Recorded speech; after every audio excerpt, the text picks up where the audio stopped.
تو یہ سید علی خامنائی رحمہ اللہ تعالی، ان کے بارے میں جو ان کے قریبی سٹوڈنٹس ہیں پاکستان کے ٹی وی چینلز کے اوپر آ کے انہوں نے بتایا کہ ان کو سیکیورٹی ایجنسیز نے بتا دیا تھا کہ آپ کو امریکہ اور اسرائیل نے شہید کر دینا ہے، تو آپ اور آپ کے گھر والوں کی سیفٹی کی خاطر ہم آپ کو ایک بنکر میں شفٹ کر دیتے ہیں۔ تو خامنائی صاحب نے کہا کہ میں کسی بنکر میں اس وقت تک شفٹ نہیں ہوں گا جب تک کہ ایران کے 9 کروڑ عوام سب کے لیے بنکر تیار نہیں ہو جاتے۔ یہ ہوتا ہے لیڈر۔ اتنے چیپلی انہوں نے شہید نہیں ہونا تھا، یہ انہوں نے شہادت اڈاپٹ کی صرف اس وجہ سے کہ عوام الناس بموں میں شہید ہوں اور لیڈر جو ہے وہ چھپ کے بیٹھ جائے۔ اور جو اصل حکمت ہے جو شاید انہوں نے کسی سے ذکر نہ کی ہو، وہ میں آپ کو ریویل کر دیتا ہوں۔ بیسیکلی انہوں نے اپنے خون کا نذرانہ دے کر ایرانی نیشن کو ایک جگہ اکٹھا کر دیا، ورنہ آپ کو پتا ہے اس سے پہلے کس طرح ایران میں فسادات پھوٹے ہوئے تھے، پولیٹیکل سٹرگل اور یہ بالکل بین ہی اسی طرح کی شہادت ہے جس طرح کہ سیدنا امام حسین ابن علی رضی اللہ عنہما وعلیہم السلام نے اپنے خون سے اختلافی نوٹ لکھا لیکن امت کو ایک بار جھنجھوڑ کے زندہ کر دیا، ورنہ اگر یہ ایکٹیویٹی پرفارم نہ ہوئی ہوتی تو تاریخ میں کسی کو یاد بھی نہ ہوتا کہ ٹوٹی کمند کہاں، کب خلافت ختم ہوئی، کب ملوکیت شروع ہوئی، یہ ملوکیت ہی اسلام کا حصہ بن جاتی۔ سید علی خامنائی رحمہ اللہ نے اپنی جان کا نذرانہ پیش کر کے اپنے بیٹوں کا نذرانہ، اپنے پوتوں کا، اپنی وائف کا، دیکھیں پورا خاندان ذبح کروایا، ایٹ لیسٹ ایران کو ایک پیج پہ لا کے کھڑا کر دیا۔ یہ ان کی بہت بڑی عقل مندی اور قربانی کا نتیجہ ہے۔ اللہ تعالیٰ ان کی شہادت کو قبول کرے، انہیں نیک کاموں کا اجر دے، ان کی برائیوں سے درگزر فرمائے اور ایرانی قوم کو متحد ہو کر اپنے اس لیڈر کے نقش قدم پر چلنے کی توفیق عطا فرمائے۔ آپ ذرا ان کی آخری وصیت ہم نے اپنے چینل سے بھی شیئر کروائی تھی، ٹوٹلی گاڈ اورینٹڈ، جو ان کا تعلق اپنے رب کے ساتھ تھا، توکل کا رشتہ، پھر جس طریقے سے انہوں نے، یعنی ہم آئیڈیلائز کرتے ہیں نا کہ ایک پولیٹیکل لیڈر اس طرح کا ہونا چاہیے کہ وہ مذہبی پیشوا بھی ہو، وہ پولیٹیکل لیڈر بھی ہو، وہ صاحب کردار بھی ہو اور لوگ اس سے دل و جان سے محبت کرتے ہوں، نام نہاد پاپولیرٹی اس کو نہ ملی بھی ہو، واقعی لوگ اس کے لیے جان دینے کے لیے تیار ہوں اور کروڑوں لوگ تیار ہوں، اور اس کے باوجود اس کے اندر عاجزی موجود ہو۔ کس طرح وہ شہداء کے بچوں کو پیار سے ملتے ہیں، ان سے گفتگو کرتے ہیں، یہ کوئی شخص اس وقت تک نہیں کر سکتا جب تک کہ وہ خود سیرت رسول صلی اللہ علیہ وآلہ وسلم کے اوپر عامل نہ ہو۔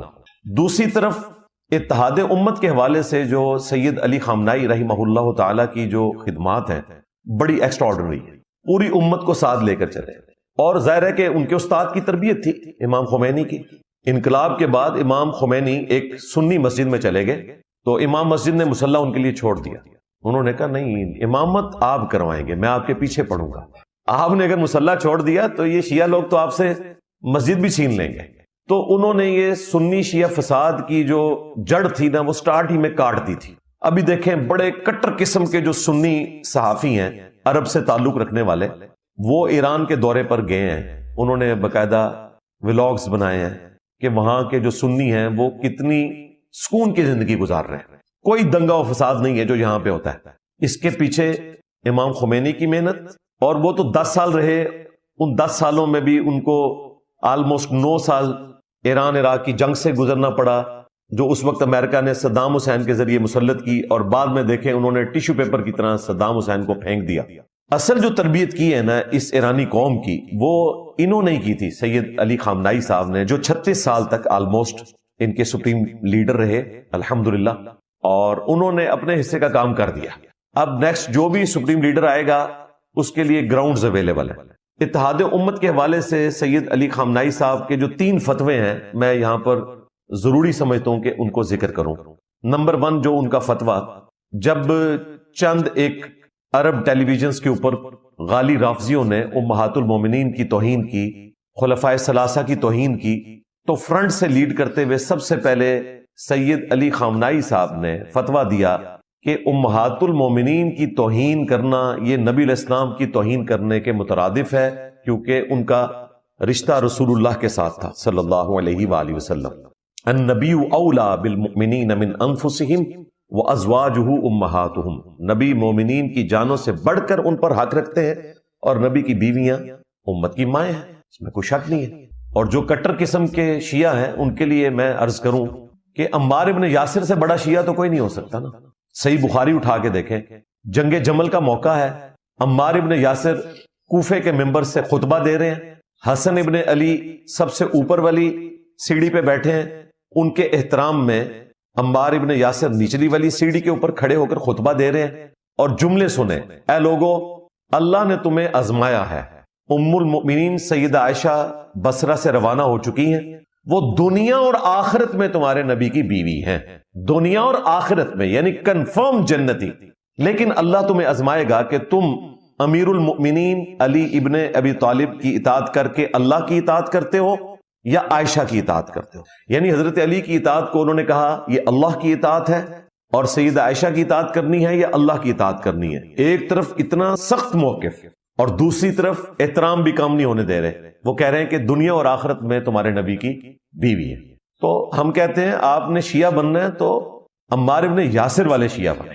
الحمدللہ ہمیں فخر ہے، ہم اہل سنت منہج پہ چلنے والے لوگ، اہل سنت فرقے کی میں کوئی گارنٹی نہیں اٹھا رہا، میں اپنی بات کروں گا، اہل سنت منہج کے لوگ جو بکش مسلمان ہیں وہ عمار ابن یاسر والے شیعہ ہیں پولیٹیکل ٹرم میں، ورنہ نہ ہم سنی ہیں نہ شیعہ ہیں، ہم مسلم ہیں، اسی پہ ہمارا فخر ہے۔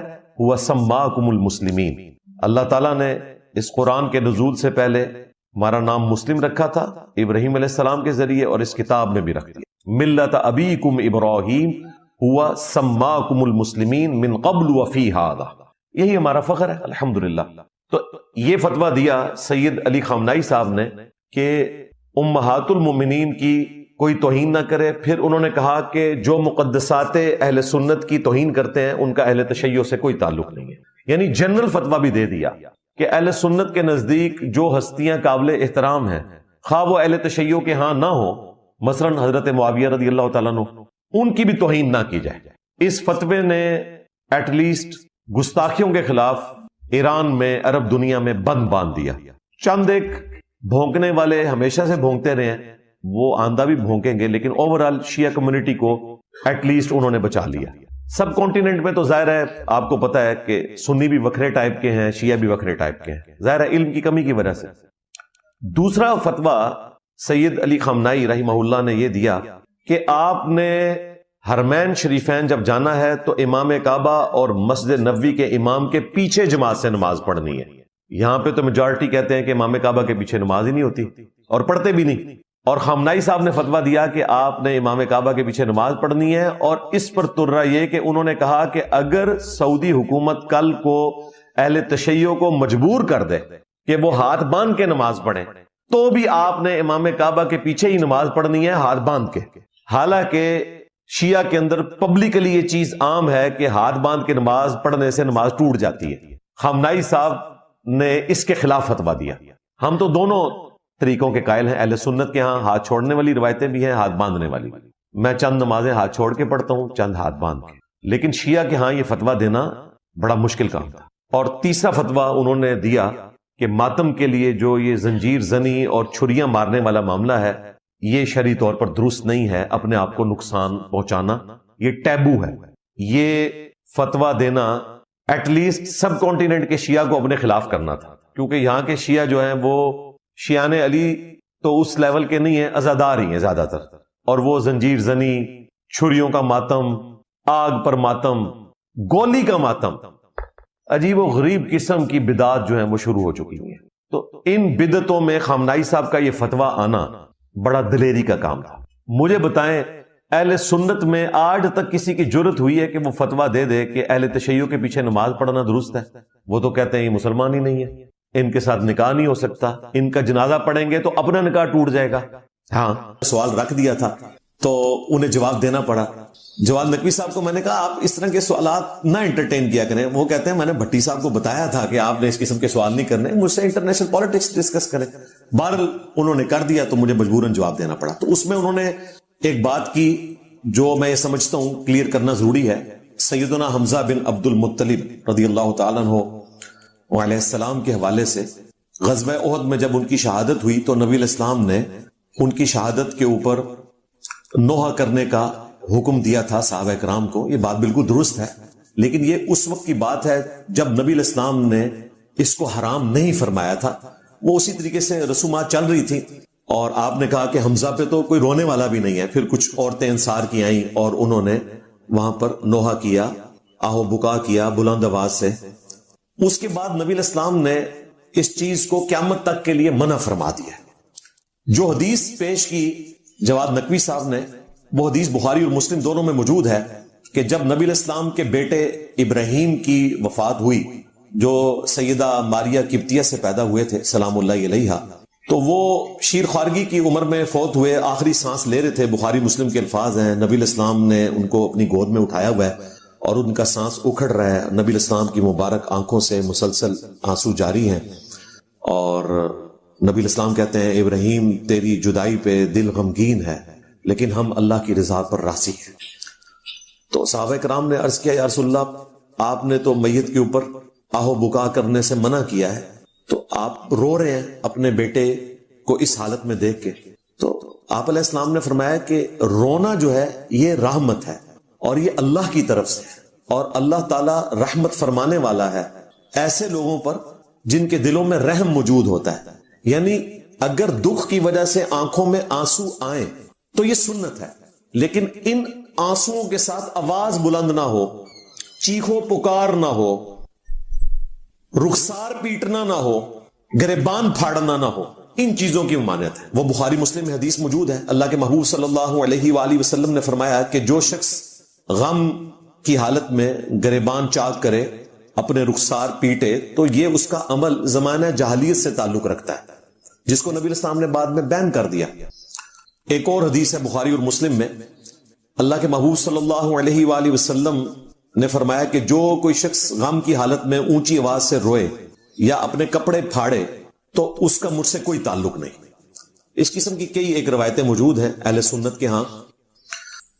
البتہ ایک چیز سید جواد نقوی صاحب نے جو انڈورس کی, میں ان کو اپریشیٹ کروں گا کہ انہوں نے کہا کہ ماتم میں بھی کرتا ہوں, لیکن اس قسم کا ماتم کرنا کہ جس میں جسم سے خون نکلے یہ بالکل حرام ہے, یہ انہوں نے بات کی. اور ساتھ ہی ساتھ انہوں نے جو ماتم کرتے ہوئے چھریاں ماری جاتی ہیں, زنجیر زنی ہوتی ہے, اور آگ پر ماتم, گولی کا ماتم, کوئلوں کے اوپر ماتم, یہ انہوں نے کہا یہ بالکل غلط ہے, اس کو ہم انڈورس نہیں کرتے. اور کوئی ایسا ماتم جس میں اپنے آپ کو نقصان پہنچایا جائے, تو یہ بڑی اچھی بات ہے, میں اپریشیٹ کروں گا. اور اس میں ویلیو ایڈیشن کے لیے آپ کو مولا علی رضی اللہ تعالیٰ عنہ وعلیہ السلام کا ایک خطبہ جو نبی علیہ السلام کی میت پہ انہوں نے دیا جب آپ علیہ السلام کو غسل دے رہے تھے اور کفن پہنا رہے تھے, اس موقع پہ مولا علی کا ایک خطبہ نقل ہوا ہے اہل تشیع کے ہاں نہج البلاغہ کے اندر. میں نے کافی ساری ویڈیوز میں اسے کور کیا ہے, لیکن آج موقع ہے کہ میں اس کو دوبارہ سے کور کروں, خصوصاً اپنے اہل تشیع مکتب سے تعلق رکھنے والے بھائیوں اور بہنوں کے لیے. یہ خطبہ نمبر ہے 232 نہج البلاغہ میں. رسول اللہ صلی اللہ علیہ وآلہ وسلم کو غسل اور کفن دیتے وقت مولا علی نے فرمایا, یا رسول اللہ, میرے ماں باپ آپ پر قربان ہو. آپ صلی اللہ علیہ وآلہ وسلم کے دنیا سے تشریف لے جانے سے نبوت, خدائی احکام اور آسمانی خبروں کا سلسلہ قطع ہو گیا, جو کسی اور نبی کے انتقال سے قطع نہیں ہوا تھا. دیکھیں, آخری درجے میں ختم نبوت کو مولا علی نے بیان کیا ہے کہ نبی علیہ السلام کے دنیا سے تشریف لے جانے سے کیا ہوا ہے, نبوت ختم ہو گئی, خدائی احکام اب آسمان سے نازل نہیں ہوں گے, آسمانی خبروں کا سلسلہ ختم ہو گیا. اور یہ وہ عمل ہے جو کسی اور نبی کے دنیا سے جانے کی وجہ سے نہیں ہوا تھا, کیونکہ نبی علیہ السلام آخری پیغمبر ہے, اب کسی پیغمبر نے نہیں آنا. آپ صلی اللہ علیہ وآلہ وسلم نے اس مصیبت میں اپنے اہل البیت کو مخصوص کیا, یہاں تک کہ آپ نے دوسروں کے غموں سے تسلی دے دی. وہ کہتے ہیں یا رسول اللہ, آپ کے جانے کا غم اتنا بڑا ہے کہ اب ہمارے لیے کوئی اور غم نہیں ہے جو آپ کے دنیا سے جانے سے ہمیں تکلیف ہوئی ہے, دکھ پہنچا ہے. اور اس غم کو عام بھی کر دیا کہ سب لوگ آپ کے سوگ میں برابر کے شریک ہیں. اگر آپ صلی اللہ علیہ وآلہ وسلم نے ہمیں صبر کا حکم اور نالا و فریاد سے روکا نہ ہوتا, دو چیزیں, صبر کا حکم اور اونچی آواز سے رونے سے منع نہ کیا ہوتا تو ہم آپ کے غم میں آنسوؤں کا ذخیرہ ختم کر دیتے. اب دیکھیں مولا علی خود بتا رہے ہیں کہ نبی علیہ السلام نے اونچی آواز سے رونے پر پابندی لگائی ہے. اگر رسول اللہ صلی اللہ علیہ وآلہ وسلم کی وفات کے موقع پر یہ کچھ نہیں کیا جا سکتا تو باقی تو کسی اور ہستی کی کیا ویلیو ہے رسول اللہ کے مقابلے پر صلی اللہ علیہ وآلہ وسلم. اس کے بعد فرماتے ہیں اور یہ درد، یہ غم اور حزن ہمارا ساتھ نہ چھوڑتا، پھر بھی یہ گریہ اور بکا اور حزن آپ کی مصیبت کے مقابلے میں کم ہوتا. لیکن موت ایسی چیز ہے کہ جس کا پلٹانا اختیار میں نہیں سوائے شیخ عبد القادر جیلانی کے. ہاں میرے نبی سا ہے ہی کوئی نہیں، تیرے بابے تے شاہ ہی کوئی نہیں. مولا علی سا ہے ہی کوئی نہیں، تیرے بابے تے شاہ ہی کوئی نہیں. مولا علی کہہ رہے ہیں کہ موت کو کوئی نہیں پلٹا سکتا. وہ کہتے ہیں چھڑ دو بچ عبد القادر جیلانی پہ گئے اسرائیل کو روح کھولی انہیں. توبہ توبہ توبہ. میں نال چونڈی وڈاں گا تو بلکہ چک بھی ماراں گا، مدنی چک.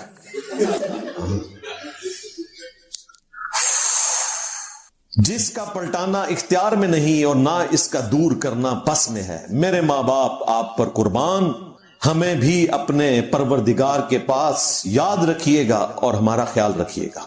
اللہ تعالیٰ رسول اللہ صلی اللہ علیہ وآلہ وسلم کی دعاؤں کی برکات پوری امت کو نصیب فرمائے، آمین. یہ سیم چیز صحیح مسلم میں ایک دوسرے انداز میں رپورٹ ہوئی ہے، اس کو میں بعد میں ایڈریس کرتا ہوں. لیکن یہاں پر آپ دیکھیں مولا علی نے امت کو عقیدہ بتا دیا کہ نبی علیہ السلام کے بعد کوئی شخص نہیں کہہ سکتا کہ اس کے پاس آسمان سے کوئی خبر آتی ہے. اب چاہے تصوف کے نام کے اوپر کشف الہام کے اوپر کوئی عمارت کھڑی کی جائے یا عقیدہ امامت کو اس حوالے سے پیش کیا جائے کہ رسول اللہ کے بعد کوئی اللہ تعالیٰ اپنے بندوں میں سے کسی کو وحی کے ذریعے خبردار کرتا ہے، یا کوئی امتی نبی والا کانسیپٹ امت کو بتایا جائے، یہ سب کے سب عقیدے کفریہ اور ان کی اسلام میں کوئی گنجائش نہیں ہے. صحیح مسلم میں ایک حدیث موجود ہے اسی کو سپورٹو. جب نبی علیہ السلام کی وفات ہوئی تو سیدنا ابو بکر سیدنا عمر کو لے کر ام ایمن کے پاس آئے. نبی علیہ السلام بھی ان کے پاس جایا کرتے تھے. بڑھیا خاتون تھی، نبی علیہ السلام کی جانثار صحابیات میں سے تھی. جب یہ ملنے کے لیے گئے اور سنت پوری کرنے کے لیے کہ نبی علیہ السلام بھی آتے تھے، چلے ہم بھی اماں کو سلام کر لیں، تو وہ رو رہی تھی. تو سیدنا عمر نے ان سے کہا کہ ام ایمن مت روئیے، اللہ تعالیٰ کے ہاں نبی علیہ السلام کے لیے اس سے بہتر ہے جو دنیا میں تھا. وَلَلْآخِرَةُ خَيْرٌ لَكَ مِنَ الْأُولَى. اے محبوب صلی اللہ علیہ وآلہ وسلم، آپ کا ہر آنے والا لمحہ گزرے ہوئے سے بہتر ہے، کوئی شک نہیں ہے. نبی علیہ السلام کی جو آج کی قبر مبارک کی زندگی ہے وہ مدینہ شریف کی زندگی سے بہتر ہے، اور قیامت کے دن کی زندگی قبر مبارک کی زندگی سے بہتر ہے، اور جنت کی زندگی قیامت کے دن کی زندگی سے بہتر ہے. ہر وقت اللہ اور اس کے فرشتے درود و سلام بھیج رہے ہیں. ان اللہ وملائکتہ یصلون علی النبی اللہم صلی علی محمد وعلی آل محمد. تو یہ سیدنا عمر نے کہا ام ایمن سے، لیکن ام ایمن عورت تھیں اور پبلک میں ویسے تو مشہور یہ ہے کہ عورت کی عقل جو ہے وہ مرد کی نسبت کم ہوتی ہے. وہ حدیث کو ایک غلط طریقے سے پریزنٹ کیا جاتا ہے، آج ٹاپک نہیں ہے. لیکن وہ عورت کیا تھی؟ جینیس خاتون تھی. اس نے سیدنا عمر کو ایسا جواب دیا، اس نے کہا کہ عمر میں اس وجہ سے نہیں رو رہی، مجھے پتا ہے کہ نبی علیہ السلام بہتر جگہ پہ چلے گئے، میں صرف اس لیے رو رہی ہوں کہ رسول اللہ کے جانے کے بعد آسمان کا رشتہ زمین سے منقطع ہو گیا. اب قیامت تک اللہ تعالیٰ ہمیں کبھی بھی گائیڈ نہیں کرے گا. اللہ نے جو بتانا تھا اپنے نبی کے ذریعے بتا دیا، اب ہم اپنے فیصلے خود کریں گے. پہلے تو ہمیں اگر کوئی غلط فیصلہ ہوتا تھا تو اللہ تعالیٰ کی طرف سے پیغمبر کے ذریعے، وحی کے ذریعے اللہ تعالیٰ گائیڈ فرما دیتا تھا، لیکن اب آسمان کا رشتہ زمین سے قیامت تک کے لیے منقطع ہو گیا. جب یہ بات کی تو حضرت ابو بکر اور عمر جو سمجھانے کے لیے آئے تھے انہوں نے خود رونا شروع کر دیا ام ایمن کی بات کے اوپر، کہ ام ایمن کا دماغ وہاں پر گیا جہاں سیدنا ابو بکر اور عمر کا دماغ نہیں گیا تھا. یہ نبی علیہ السلام کی تربیت تھی. دیکھیں جی، امت کے ٹاپ کے لوگ ایک عورت سے بھی سیکھ رہے ہیں. یہاں پہ آپ کسی عالم کی غلطی نکال دیں، اسے گائیڈ کرنے کی کوشش کریں تو کہتا ہے جی آپ کو مفتی صاحب سے بات کرنے کی تمیز ہی نہیں ہے، آپ نے مفتی صاحب کی گستاخی کر دی ہے، آپ ذرا کمرے میں تشریف لیں. ہاں تقریراں کر دیں باہر، ہاں تو جدو کوئی اعتراض کرے تو انہوں کمرے بلا دینے اکرام مسلم کرنے کے لیے. ہاں یعنی کہ تھینک یو نہیں تھینک دیو. اس لیے میں نے منع کیا کہ علماء کے ساتھ آپ نے کمرے میں نہیں کبھی بھی جانا, یہ غلطی آپ نے نہیں کرنی. علمی طریقے سے ان کو تقریراں باہر کر دو, جواب ہی باہر دیا کرو چیزیں دے. تو اہل تشیع کے لیے میں نے اسپیسیفکلی یہ چیز بیان کر دی. مولا علی کا جو خطبہ ہے نبی الاسلام کی میت کے اوپر, چلیں راہ چلتے ہوئے میں سید علی خامنائی صاحب کہ وہ 3 فتوے دوبارہ سے ذکر کر دوں جو میں نے کئی ایک ویڈیوز میں ذکر کیے ہیں, چونکہ ان میں ایک فتویٰ اس سے متعلق بھی ہے. پہلا ان کا مشہور فتویٰ, جب چند غالی رافضیوں کی طرف سے سیدہ عائشہ کی توہین کی گئی سلام اللہ علیہا, تو خامنائی صاحب نے فتویٰ دیا کہ امہات المومنین کی توہین کرنا حرام ہے.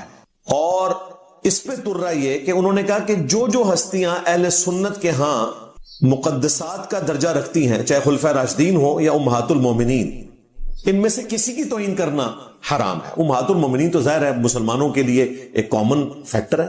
النبی اولی بالمؤمنین من انفسہم وازواجہ امہاتہم, نبی مومنین کی جانوں پر ان سے بڑھ کر حق رکھتے ہیں اور نبی کی بیویاں امت کی مائیں ہیں. اس میں تو کوئی دوسری رائے نہیں ہے, کیونکہ یاسر الحبیب ایک غالی رافضی ہے جو امام خمینی کو بھی نعوذ باللہ کافر کہتا تھا اور خامنائی صاحب کو بھی, اور ہمارے بھولے بھالے وہابی حضرات اس کی ویڈیوز چلا کے تو بتا رہے ہوتے ہیں دیکھو جی شیعہ کتنی گستاخیاں کرتے ہیں.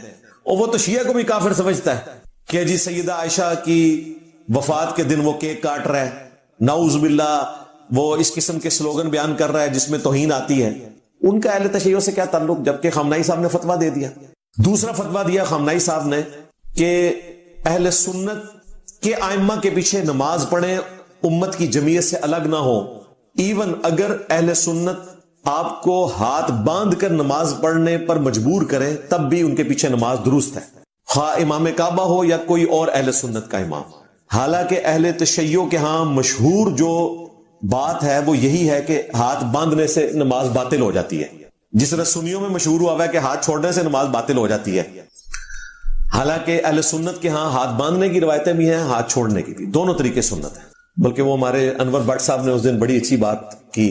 ان کو کسی غالی دیوبندی نے کہا کہ جی شیعہ جو ہے نا انہوں نے اسرائیل کو صحیح جواب دیا, یعنی ایران نے.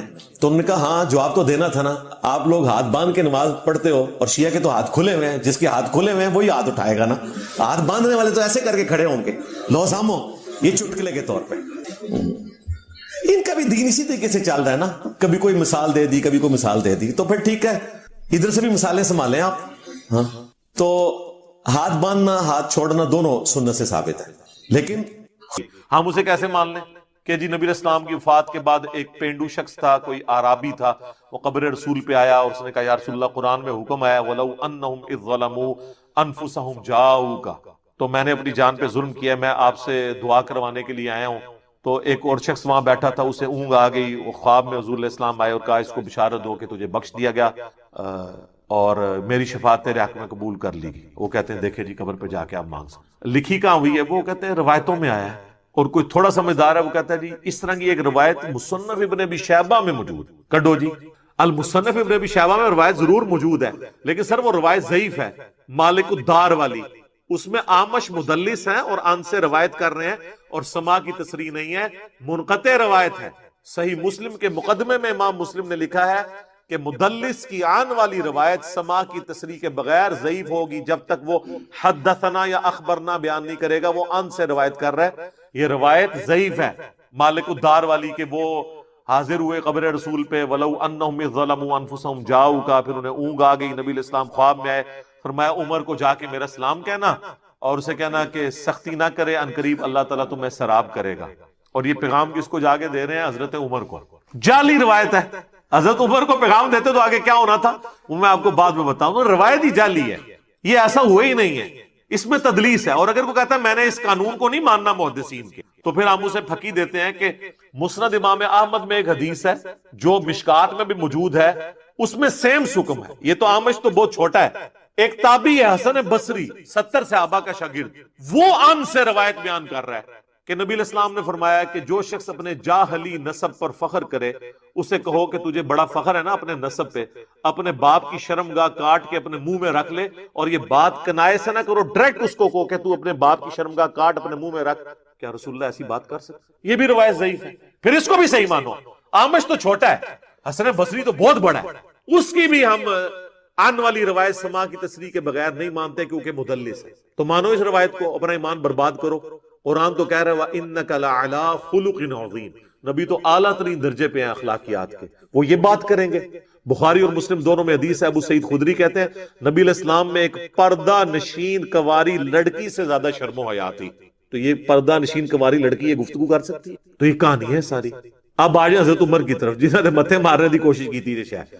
جناب حضرت عمر کے بارے میں صحیح بخاری میں 1010 نمبر حدیث ہے، کتاب الاستسقاء چیپٹر میں، وہ کہتے ہیں اللہ تعالیٰ سے دعا کرتے ہوئے اِنَّا كُنَّا نَتَوَسَّلُ إِلَيْكَ بِنَبِيِّنَا، اے اللہ بے شک پہلے ہم تیرے نبی کو وسیلہ بنا کے لاتے تھے تیری بارگاہ میں۔ یعنی جب بارش نہیں ہوتی تھی تو حضور کو لے کے آتے تھے، حضور ہمیں نماز پڑھاتے تھے، حضور کی دعا کی برکت سے بارش نازل ہوتی تھی صلی اللہ علیہ وسلم۔ ہم اب حضور کے چچا عباس کو لے کر آئے ہیں، ہم پہ بارش نازل فرما دیں۔ عباس کی دعا کی برکت سے انس بن مالک کہتے ہیں بارش شروع ہو جاتی ہے۔ حضرت عمر کو کسی نے نہیں پوچھا کہ یا امیر المومنین، یہ پینڈو لوگ جا کے تو قبر رسول سے جا کے بارش مانگ کے آ رہے ہیں، آپ خلیفۃ الرسول ہیں سیکنڈ نمبر پہ، آپ خلیفہ راشد ہیں، ایک پینڈو کو بات سمجھ آئی بھی آپ کو نہیں آئی بھی؟ وہ پینڈو آئی کوئی نہیں سی تھے، وہ کہانیاں نے ساریاں۔ اور میں نے جو اس میں ایکسپلور کی ہے نا چیز، کہ بخاری اور مسلم دونوں میں حدیث ہے کہ صلح حدیبیہ کے موقع پر جب پانی کم پڑ گیا، جابر بن عبداللہ کہتے ہیں کہ نبی علیہ السلام کی مبارک انگلیوں سے چشمے پانی کے جاری ہوئے، ایک پیالے کے اندر رکھے، تو وہ تابعی پوچھتا ہے کہ آپ لوگ کتنے تھے؟ انہوں نے کہا ہم 1500 تھے، لیکن اگر ہم 1,00,000 بھی ہوتے ہیں نا وہ پانی زیادہ تھا جو حضور کی مبارک انگلیوں سے جاری ہوا۔ معجزہ۔ اور صحیح مسلم میں حدیث ہے کہ ایک سفر میں حضرت عمر نے حضور کو یہ مشورہ دیا، یا رسول اللہ آپ کی تو دعا کی برکت سے پانی نازل ہو جاتا ہے، تھوڑا سا پانی زیادہ ہو جاتا ہے، تو انہوں نے ایک برتن میں نا پانی جمع کر کے حضور کو دیا، حضور نے بیچ میں ہاتھ رکھا، پھر پانی کے چشمے جاری ہو۔ اچھا یہ اس لیے کیا جاتا تھا کہ کریشن ایکس نہیلو جو ہے نا، عدم ما سے وجود، یہ صرف اللہ دے سکتا ہے۔ حضور نے جب کبھی بھی کیا ہے نا تو کھانا پکا ہوا ہے تو اس پہ دعا کی ہے تو برکت ہوئی ہے، کچھ نہ کے بغیر کچھ نہیں ہوا۔ پیالہ بھی تھوڑا سا پانی آیا ہے تو اس میں ڈالا ہے، خالی پیالے میں ہاتھ ڈالنے سے نہیں پانی نہیں، کیونکہ یہ اللہ کی خصوصیت ہے۔ آج نئی بات ہے، علمی باتیں آپ کو اسی پلیٹ فارم سے ملیں گی۔ اور صحابہ کو اس بات کا پتہ تھا کہ خالی پانی نہیں نکل سکتا، تو وہ جمع کر کے لے، یا رسول اللہ اس تھوڑے سے مٹ کر دیں آپ تاکہ پانی کے چشمے جاری ہو۔ یہ اللہ نے فرق رکھا ہے، معجزے بھی جناب اتنے ان لمیٹڈ نہیں ہوتے۔ اچھا تو حضرت عمر کے سامنے یہ معجزہ ہوا ہے۔ حضرت عمر نے تو نہیں کہا کہ یا رسول اللہ آپ ہاتھ مبارک باہر نکالیں اور یہ میں پیالہ لے کے آئے ہوں آپ سیراب کر دیں۔ بخاری میں وہ کہتے ہیں انا کننا نتوسل الیک بنبینا، لیکن یہاں پہ بریلوی اور دیوبندی آپ کو کیا کہانی کروا رہے ہیں؟ وہ کہتے ہیں کہ جی وہ فضائل حج میں شیخ زکریا کاندلوی نے لکھا ہے اور فضائل سنت میں الیاس قادری صاحب نے، دونوں بھاری فرقے بریلوی اور دیوبندی لکھتے ہیں کہ جی 555 ہجری میں نبی علیہ السلام کی وفات کے 550 سال بعد شیخ احمد رفاعی جب قبر رسول پہ حاضر ہوئے اور آگے وہاں نعتیہ اشعار پڑھے اور کہا یا رسول اللہ میں اتنی دور مصر سے آیا ہوں، آپ اپنا مبارک ہاتھ قبر سے نکالیں، میں زیارت کرنا چاہتا ہوں، بوسہ دینا چاہتا ہوں۔ 90,000 لوگوں کی موجودگی میں کہتے ہیں قبر رسول سے ہاتھ باہر نکلا، انہوں نے ان کو بوسہ دیا، اور کہتے ہیں ان 90,000 لوگوں میں شیخ عبد القادر جیلانی کا نام بھی ذکر کیا جاتا ہے۔ پہلے تو مجھے بتائیں عبد القادر جیلانی نے ہاتھ کیوں نہیں چوما؟